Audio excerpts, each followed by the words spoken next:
Shōgun episode 6 is now out. Let's talk about it.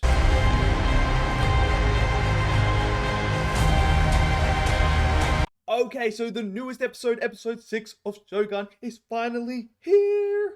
Oh man, I look forward to staying up and watching every single episode of Shōgun that comes out because this show is just freaking awesome.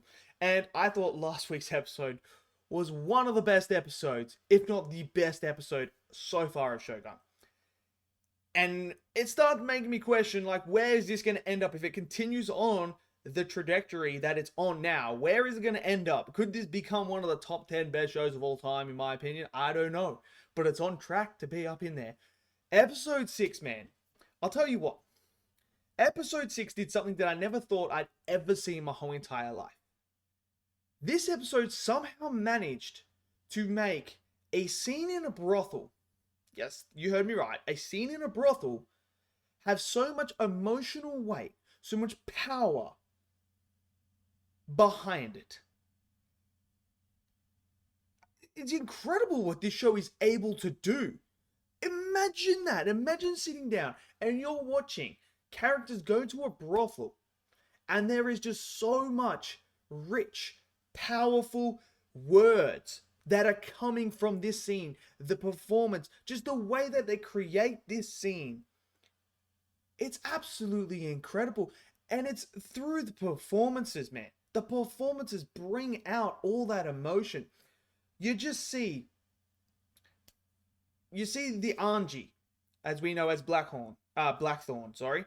We see him there. And as this whole entire sequence is happening in the scene, he doesn't want to do this. He doesn't want to go ahead and do what he has to do, but he has to accept it because it's a gift. But when it's when someone is forced to come with him as his translator, Mariko, she has to go and be the translator. And you see that she's instantly uncomfortable when this assignment is given to her. And in that scene, when she's translating to Blackthorn, translating what the other person is saying to him, you can feel it's just eating up her insides. It's just eating her alive, man. You can feel the emotion in that. And you can see in his... Dude, Cosmo is so good, man. So good in this role. You just see in his whole facial expression that he is starting to feel for Mariko. And, dude, that whole scene in the brothel was insane. And, dude, I don't know if I'm the only one. I might be the only one in here. But, dude, I didn't realize who the chick was that he was about to sleep with at the brothel. I had no idea until he comes out of the brothel afterwards and we see the guy sitting there with the shaved head bit there, the ponytail, the son of the one that's flip-flopping from two sides here. His son, who sleeps with this chick. Bruh, and they just literally had a conversation about the barbarian. And she's like, the barbarian means nothing to me. And then she had to go and sleep with him, man. Talk about drama. Talk about shaking things up. I did not expect that at all. It just blew my mind. That's insane. So we're getting ready for war now. Crimson Sky.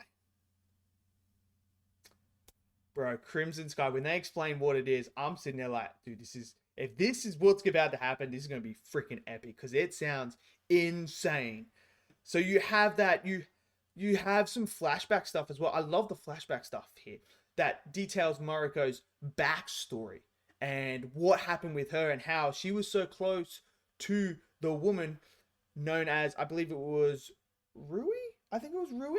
I'm pretty sure that's what she was known as. But obviously then she married the head guy, the big guy that was in front of the council, that the council all answered to. He created that council there.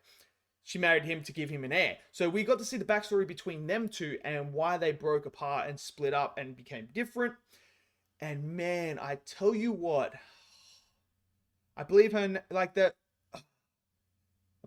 is Lady Oricha. Something like that. It's something like that. Let me know in the comments how to pronounce it. That would be appreciated because they say it so fast, man. And with the Japanese accent, it's so hard to to get everything. But anyway, she is a menace, man, in this episode. She is a complete menace. She is power hungry, driven.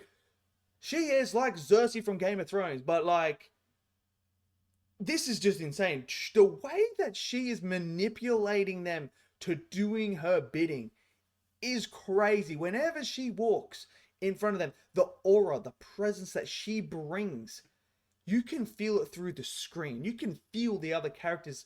They're like, oh, man, we got to do what she's got to do. And the way that she's able to manipulate one particular member to do what her bidding is insane. And when she starts to tell the story about why she was selected and why she was able to give the heir and stuff, that line that she delivered about fate and scratching its eyes out, she isn't someone not to be messed with, man. She is just next level. When she said that line, I was like, that is one of the sickest lines. That just, the power, the authority, the everything about that. I was like, this is screaming, I'm in control here. This episode again, man, what they do is there's no high octane action or anything, except for like the opening, bro. The beheading in the opening sequence, oh, I wasn't ready for that. I was not ready. I was like, oh, they're just taking them. I guess we're not going to see it. Next thing you know, you just see in the background, almost just chopping heads off and they're just falling on the ground. And I'm like, okay, I did not expect to see that. So, but what this show does really well is they're able to get characters in a room, sit them down, and just have a conversation. And it's so compelling.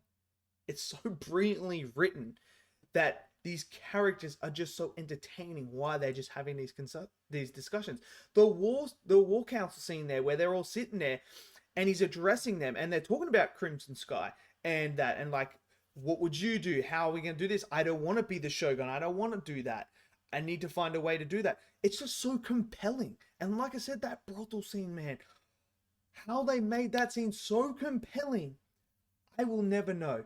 And then obviously the tension between Mariko's husband and Blackthorn is, you could cut it with oh man, the husband hates him, absolutely hates Blackthorn. And that's freaking, I love that. That's insane. And I'm interested to see where this triangle is going to go moving forward.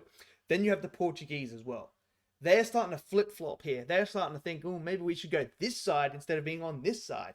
Should we do that? Or maybe not. I don't know. But this person believes in this. They don't believe in the way we are.